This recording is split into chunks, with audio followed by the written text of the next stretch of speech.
As one journey ends, another one begins. Warhammer Combat Patrol.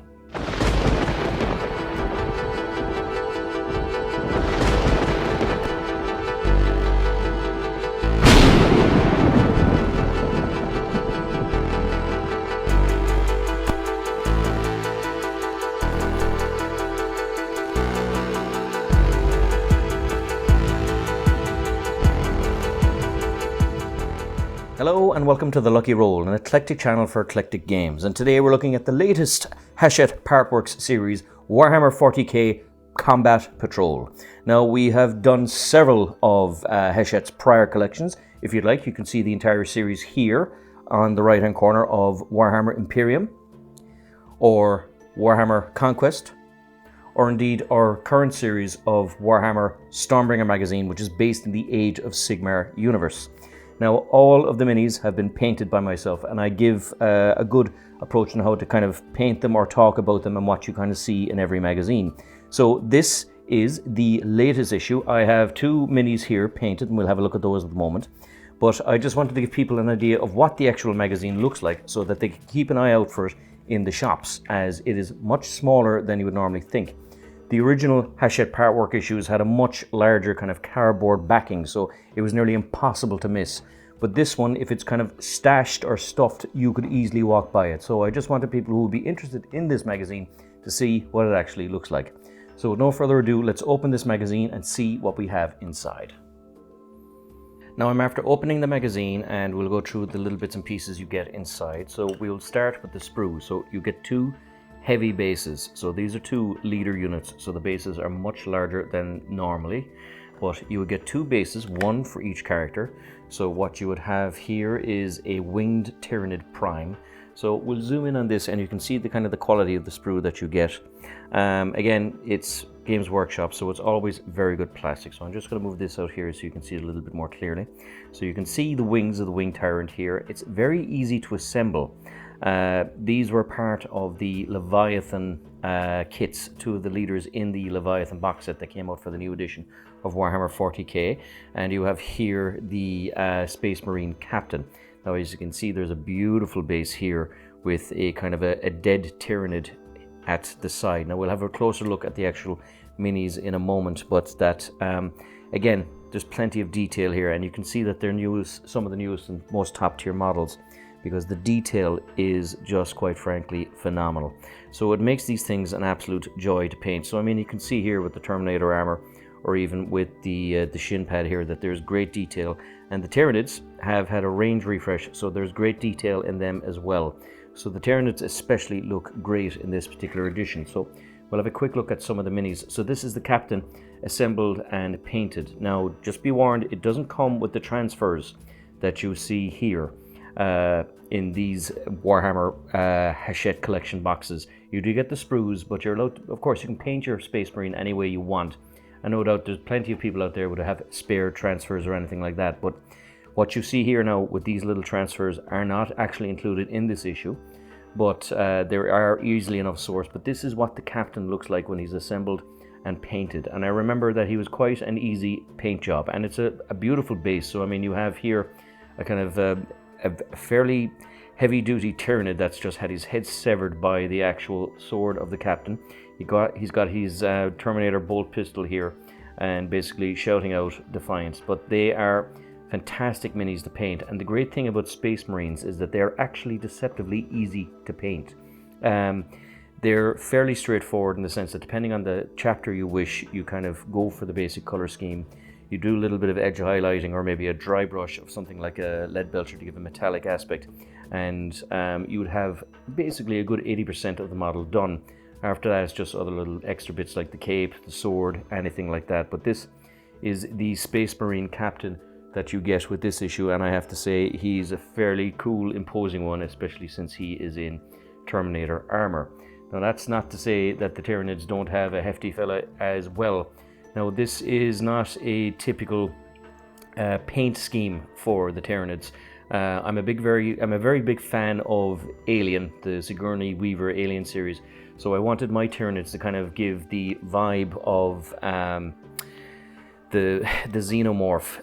Obviously they have eyes and things like that, but I opted to kind of give a dark greenish tinge, because I found that if you go for black with silver on them to try and mimic the xenomorph that you see in the movies, it gives a bit too much of a kind of a robotic feel, whereas I like to think that these are kind of a green locust aspect. So you can of course paint it any color you want. There are multiple colors out there, and I've seen incredible paint schemes where Tyranids would look like the monsters from Starship Troopers, or even kind of real colorful insects. That there's a whole heap of them. The most famous one of course is the Leviathan ones, which would have this kind of purple and white paint scheme, but nevertheless this is just the paint scheme I opted for my own private collection.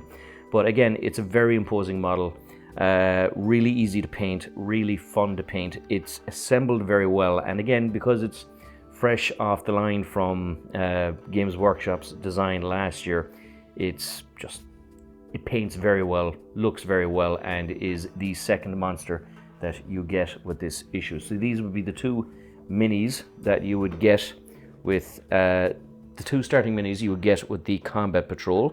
Now we'll have a look at the rest of the magazine. So of course you also get 6 die, which might seem like a small thing, but you can play with the two minis that you have here. They can kind of do a 1v1 slug it out type of match, so you can kind of get an idea for the whole dice chucking and see what's in it. We have here just the little newsagent slip. Now, I'm very good friends with my newsagents. They're very good to me, so I just have to talk to them and they put these things aside. But I suppose in some aspects that your local newsagents would like to just have this little reminder. And it's a collection well worth getting, because as I pointed out before, we have done lots of the Hachette collections. So if you check in the description box below, you'll see links to all of those. We have here the actual Combat Patrol magazine itself. Now, it's issue 1, and it has a new editor.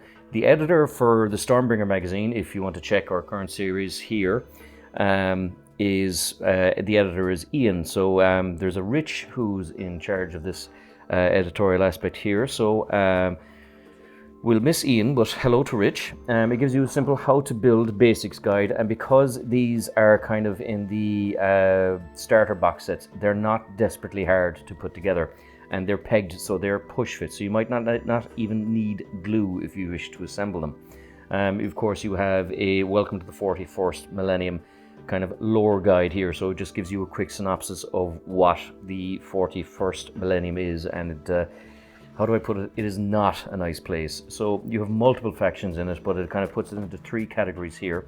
So you would have the Imperium, which would be including the Space Marines, which would be good guys is a hard way to put it, but they're not even the least bad guys, and they're not even the best good guys. It's kind of, how do I put it? It's if you had to live someplace, I suppose you'd want to live in the Imperium, but you wouldn't have a nice time of it. It's a fairly kind of suspicious, backward, albeit kind of technologically advanced society where people are more serfs than men. So an awful lot of cannon fodder armies, things like that. But again, it's a huge universe, and so you do have different variations. But the Imperium would essentially be the humanity in the 41st millennium. Chaos would be essentially humans again, but traitors. So these would have been people who would have been seduced by what are called the Chaos Gods. So the before major Chaos Gods, you would have the Chaos God of Passion, Slanesh. You would have the Chaos God of Disease, Nurgle. You'd have the Chaos God of Wrath, and Hatred, which would be Khorne. And finally, you would have the Chaos God of Manipulation and Magic, which would be Tzeentch. So these would all be different humans that would kind of follow one of the different Chaos Gods. And what's really cool about it is that because it says one Chaos as a faction, but there's multiple factions within Chaos, so there's incredible variety to the whole Warhammer collection. And it would be the same thing with the Imperium, that you'd have multiple factions of Space Marines, multiple factions of ordinary Imperial Guardsmen, as you would see here, and just different regimental units. And finally, most certainly not least, you would have the Xenos. Now this is a very broad category, because the Tyranids that you see here would fall into the Xenos category. You would have here what is a Space Orc. You would have the Necrons, which are kind of sleeping Terminator machines.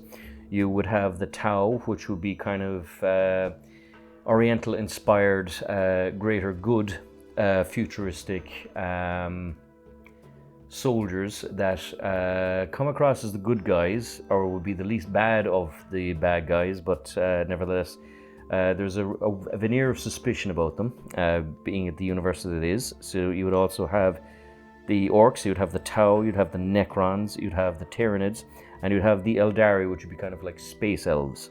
So again, all different very interesting factions, and you'll see a lot of them in the Combat Patrol magazine because you get to see all the different factions that will be available. So if you wanted even to talk to a few friends and were looking at 1 or 2 factions each, this would be a great way to kind of collect them all. Or at least get a starter selection of them all so that you kind of try 1 or 2 out without having to invest too heavily. Now, of course, the main faction is the Space Marines. So these guys will be the Angels of Death. Are essentially warrior monks that they're taken as children, surgically altered, brainwashed, and turned into the perfect soldier. Very cool lore. The ones that I would be the favorites of would be the Ultramarines. I get no shortage of slagging for being unoriginal because they're essentially the poster boys for the Space Marines, but I just happen to like the fact that Gilliman, which would be their Primarch, is a champion of order. So he is trying to make the 40k universe a slightly less worse place. But nevertheless, the Space Marines would have multiple factions, so you'd have different factions would specialize in different things. You would have the Space Wolves, which would be very kind of Viking inspired, would focus very much on melee. You have the Imperial Fists, which would be very good at defense. You would have the White Scars, which would be very good based on kind of a Mongol horde type of thing. They'd be very good at kind of hit and run type of thing. So the Space Marines are as varied as everything else, and I would suggest that before you paint your captain, that maybe have a look at some of the lore of the different Space Marines and see what suits you the most. A very popular one as well would be the Salamanders, who would be this type of Space Marines that would value human life a lot more than the rest of them. So if you're definitely looking for the good guys to play, the Salamanders definitely would be guys to look at. You have here, of course, different aspects. So it tells you about combat squads. So you'd have different specialists in different sections and squads. And you have here a kind of a big aspect of what type of armies you can expect to play with. So as you can see here, you'd have Land Raiders, which would be the kind of the best, biggest tanks of the Space Marines. You would have a Primaris tank. You would have a Brutalis Dreadnought. So the Dreadnought, I'm just going to zoom in on this, is a really cool little monster. Essentially, it's a dead Space Marine, and they put him into a mech suit, and he just comes along and he beats lumps off absolutely everything. So these are really fun to collect and to paint. And of course, we have here the Tyranids. Now, the Tyranids, I suppose, would be described as locusts or a swarm, or if you were a StarCraft fan, they would be like the Zerg. They just come along, they eat everything, and everything they eat turns into kind of what's called biomass, which is basically more fuel to make more Tyranids to go off and eat more worlds and eat more people and make more Tyranids again. So essentially, they're just locusts that will destroy the entire universe and are possibly the single greatest threat to the 40k universe. And they come in all shapes and sizes, because what's interesting about the lore is every time they come across a new planet, the genetic code and the biomass that they use adapts. So if they find one enemy particularly difficult, they manage to eat a few of them, they can kind of change their genetic code to put out soldiers or monsters that are better able to fight them. And of course here you see down the unending swarm, where you would have a lot of different varieties here as well of the different types of Tyranid, and you will get a nice combat patrol of them here in this series. Now you have the captain. So this is what I like about these, is that you can always kind of roll the dice to see what type of captain you have. So you could have a captain which is a veteran of the Tyrannic Wars and seeks personal revenge on the Tyranids. So one of the reasons I like the Ultramarines is that they are veterans they've fought a lot of Tyranids and were able to defeat, I believe, what was called Hive Fleet Leviathan. Now, a lot of them were killed, but the few who survived are very fearsome men indeed. So this captain could be a veteran of the original Tyrannic Wars, or the more recent one. Or you could have them that is just coldly logical, placing each sword blow with calculated precision, and you have a kind of a suggested name for them as well. And finally, you have Caius, where you study the foes carefully, ensures that he always knows their weaknesses. So part of the fun of these games, of course, is putting your own spin and ideas on them. So this guide just really helps you kind of just get started in personalizing your units. You have here a data sheet which gives you an idea of how powerful the captain is or is not. So he would have a movement of 5, toughness of 5, a saving roll of 2, and an invulnerable save of 4+, wounds 6, leadership 6+, and he has different weapons here. So you would have ranged weapons which would have a 24-inch range, so he can fire a lot. A ballistic skill of 2+, so basically you roll the dice, and if you roll a 2+, it's a hit, and then you would roll again to see if you wound. You have melee weapons, so he also has of course, a sword, which does damage of 2, whereas the pistol only does damage of 1, but of course he needs to be nice and close to hit you with the sword. And he can be attached to the following unit of Terminator Squad. So the magazine will go into all the different bits and pieces, explaining how this does in a very precise and solid way. It's actually quite good at that, and we've seen it before in the other collections that they've put forward. You have the Winged Tyranid Prime here, so again, very interesting names. So you have Specimen 45, the Arkhaven Horror, or the Shifting Shadow.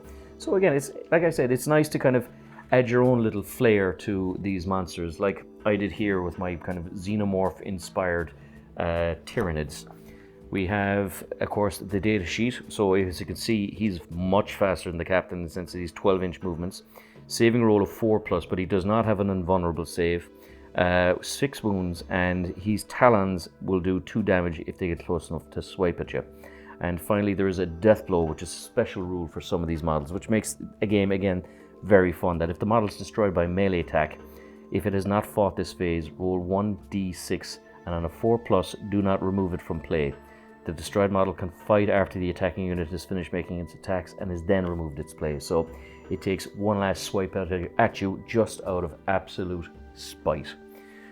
We have here another welcome to Warhammer 40k. So this is basically the section that would teach you how to play the game. And what's good again is as you get more models in, it'll teach you how to play them, how to use them, and little kind of concepts or ideas of how to use them. So it goes here into the core concepts, but the first mission, of course, is mission 1, First Strike, and you can use it on the actual provided battle mat, where you just have you have the captain in Terminator armor and the Winged Tyranid Prime face off against each other and attacking each other. So it gives you how to win and the whole idea of forging a narrative. So again, the magazine give you 3 different names for the 2 characters, or even 3 different kind of personality types. So there's nothing stopping you from, say, putting a quirk on one of your creatures and to shake up the game, playing maybe against what would be the best move to see if you could indulge the quirk or not. So again, it shows you the battle, the Space Marine turn. So it goes through a nice little step to step and a kind of a little synopsis here depending on the victory. So you have here a complete list of the Combat Patrol collection here. Now I won't zoom in on this one because there's a better example and larger example, but it's also not just the minis. You get all these paints as well, including a few brushes, a texture brush and a layer brush. And what you see here, of course, are wound counters. So in some aspects, several models would have several wounds and not all would die. So you just kind of chop these up and place them next to the actual models to kind of count for wound counters. And of course you have here the Combat Patrol with issue 2 coming with 3 of Von Ryan's Leapers, which I just happen to also have painted here. So if you're looking at a quick little spoiler at the next issue, these are the Von Ryan Leapers, and they are, again, exceptional models. I mean, what I like here is that this thing is literally launching itself and is going to attack you with the 2 top talons here. You get 3 different poses, so it's not just the same model 3 times. Again, I'm looking forward to buffing out my unit with the next issue. But these are the Von Ryan Leapers, and one of the newer units in the Warhammer 40k collection. So that's exactly what you're going to get in the next issue, issue 2, and of course in issue 3 you're going to get some of the Infernus Marines, and of course a few Battlefield Essential cards. So these could be kind of objective markers or different bits and pieces, things like that. So I'm going to put these away until issue 2, and we'll have a look at some of the other little bits and pieces. So there is, of course, a subscription offer. So Hachette, of course, would like you to cut out the middleman and have you subscribe direct to them. Now, they do give you different subscription offers, so if you subscribe to them, you will get one of the issues free. You get a modeling kit with a kind of a nice little brush that kind of brings down molds and a little pair of snips. Now, if you're like myself and you're a seasoned model maker, you probably have all these tools already, but if you're starting for the very first time, there's nothing wrong with getting these bits and pieces. It's very functional. Of course, so you get that issue 3, you get the Citadel modeling kit, you also get the binders. Now, the binders, if you don't subscribe, the binders can be hard enough to find. Sometimes you end them up on eBay, but you'll be paying a little bit extra for them. On one occasion, my news agent was very good and managed to secure a few binders for me. But if this is a collection that tempts you, the binders can be an essential because you will end up with an awful lot of paperwork. You have the essential Citadel brush kit. So you have here the base brush, which is kind of good for dry brushing and painting in a large aspect. You have another dry brush, which is specifically for dry brushing. And you have the layer brush, which is what I do the majority of my painting with. You have the exclusive mug, and you have the Primaris Company Champion miniature. Now, this is a nice little thing to get because I was in Warhammer Fest and I was lucky enough to pick up one of these, but these were like hen's teeth. They're very rare and they're very hard to get. They would only ever make a limited amount, and you could only ever really get them at, say, Warhammer festivals or tournaments or functions or things like that. But this is a chance, if you subscribe, to pick up one of your very own. So a friend of mine, Patrick in particular, has 2 or 3 Space Marine armies, so he's forever on the lookout for these characters. But if you do subscribe, that is a really cool little one that you do get. And we have, of course, a premium subscription which comes with a lot of little extra goodies. So you see some of them here. I think it's repeated in the poster aspect, so we'll have a look at it there because it gives a bigger picture. But that essentially is just giving you the subscription offer. Actually, it's perfect. We can have a look at it here. So if you pay an extra $2.50 per issue, they can actually afford to give you a little bit more of the miniatures. So the first one here is the Hive Tyrant, which is a very big Tyranid model, and the Brutalis Dreadnought, which would be a kind of a melee specialist. So that would be Premium Kit 1. Premium Kit 2 would come with a Demon Prince. So these, of course, are very versatile models. So essentially, a Demon Prince would be a Space Marine that has been kind of changed and warped into one of the Chaos Gods type of monsters. There's a lot of variety to it because there's 4 very distinct Chaos Gods. So you would have fun depending on what type of Chaos army you want to go forward with. It'll give you some room for maneuver in terms of if you want to be a melee specialist, if you want to be Slanesh with kind of passion, or if you want to be kind of Nurgly, which is just sticky and horrible and kind of gross. You have the Howling Banshees, which are a melee unit for the Space Elves, the Eldari. In Premium Kit 3, you have Killicans, which are kind of like smaller versions of the Brutalis Dreadnought, that they're basically just mechanized orc units that come along and beat lumps off everything. And you have here what are called Leagues of Votan. So they will be essentially space dwarves. They're kind of on the side of the Imperium, but they do their own thing, but you get some of the heavy hitters with that. And finally, in the 4th premium issue, you would get some really cool Gene Stealer cultists. Now, the Gene Stealers are interesting because the Tyranids, the Locusts, if they come to a planet, before they come to a planet, they can sometimes send spores out and seed planets in different directions, which will warp the kind of the indigenous population, and that eventually they will breed into what are called Gene Stealer cultists, which are kind of like half human, half Tyranids, that would cause planetary unrest, so that when the swarm arrived, that there's people there ready and waiting to greet them, and that the invasion goes a little bit more smoothly. So you also have here a Broodlord on top of a pipe, which is a pretty cool one. I think it's the new one. It used to be the main monster in the Space Hulk game. And you have 2 Gene Stealer leaders here. I think a melee specialist and, of course, the magic.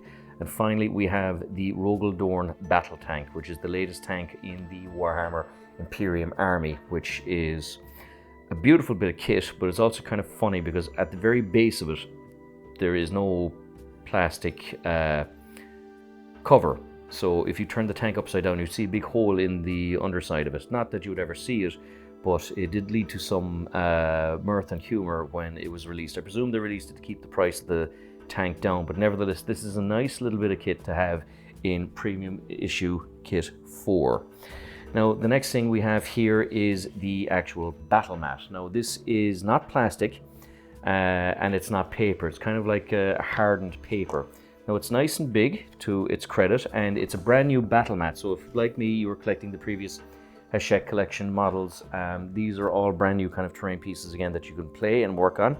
You have here, which seems to be kind of a factory floor, which is beat up, possibly the floor of a Space Hulk, and on the other side you just have what seems to be the ground of a planet with some alien foliage, things like that. So this is a nice little thing to get because battle mats are useful for a lot of things, and you know, it's just nice to be able to kind of place your minis on a background that looks fairly adept. It just improves the immersion and the lore and little bits and pieces like that. Finally, here we have the poster, which comes with a better synopsis of everything you've gotten. So I've already gone through most of these, and again, I'm impressed that he's part of it. We have here, it gives you a breakdown of the actual magazine. So every magazine will come to different kind of sections. So you will have build part of the section, you will have a paint part of the section. So as you get paints with these issues, they'll show you how to kind of use the paints on the minis. You have a read section, which just gives you the background and the lore, and you have the collect. So again, it gives you a little bit more interesting things on the characters as you come across. And I think there's an exclusive miniature here, which is the Infernus Space Marine Sergeant. So this would be a model that's exclusive to the Hachette Partworks collection. And you have here again the play, which will give you the rules and all the different bits and pieces, and the Silver Templars, which are a Space Marine chapter that Hachette collection have put forward before, I think, especially in one of their premium kits. Now we have here the entire collection, so you will get an awful lot of factions with this. So we'll zoom in and we'll have a look at some of the factions. So of course you have the Space Marines, you have the Tyranids, you have the Leagues of Wotan, which would be the Space Dwarves, you have the Eldari, which would be the Space Elves, you have the Astra Militarum, which would be basically, they're the same side as the Space Marines, but they're only ordinary humans. So their advantage is there's a lot of them, but they are fairly squishy and easy enough to kill. You have the Gene Stealer Cults, which would be kind of mutated humans turning half Tyranid, half human. You have the Orcs, which are just great fun, classic bad guys and everything. You have the Chaos Space Marines, which would be kind of Space Marines that would have turned to evil. And you have the World Eaters, which are a faction of the Chaos Space Marines, which have had some beautiful models come out of late, which are all to do with Khorne and are just, these guys are violent, these guys are violent 10 times more.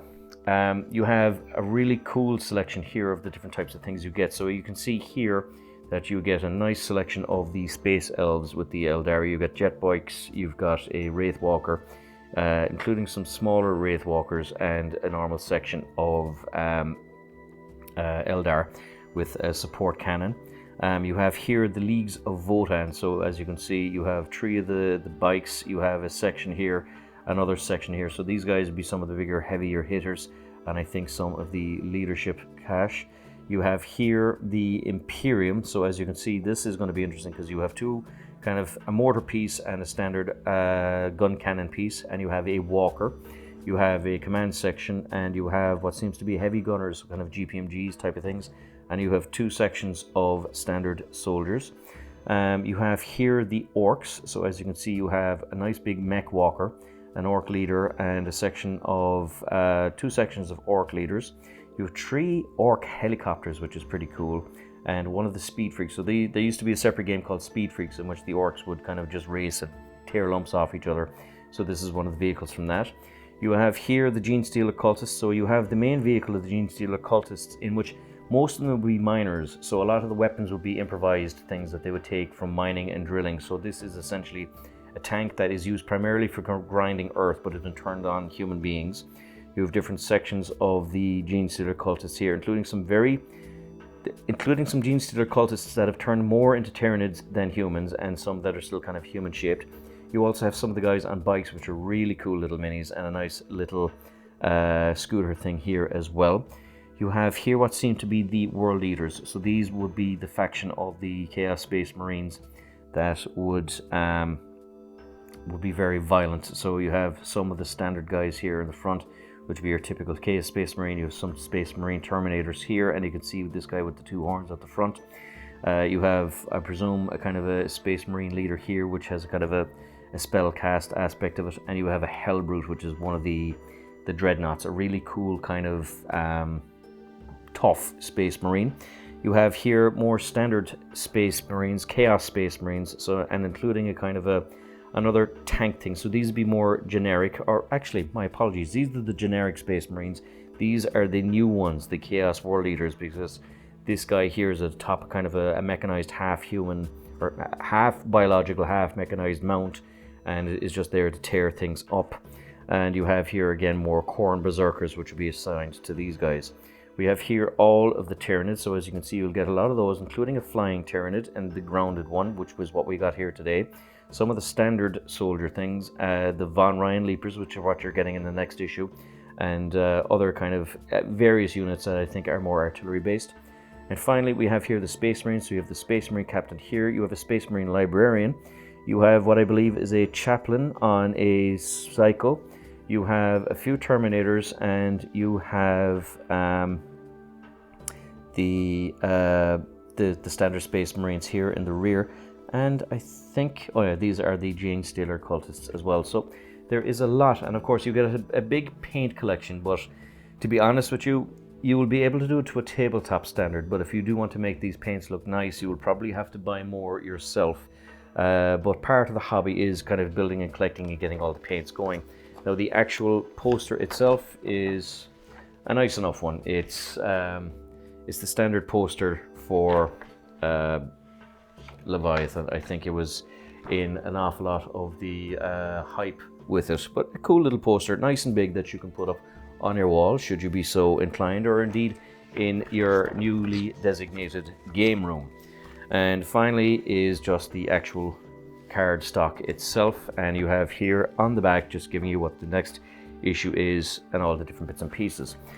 So great value for an initial issue. I believe this was only €3 in my local store, and you do get 2 fantastic little minis. So if you want to dip a toe into the Warhammer universe and see what it's like to build and paint, these are very class minis and very class miniatures and minis to start with and to have a look with.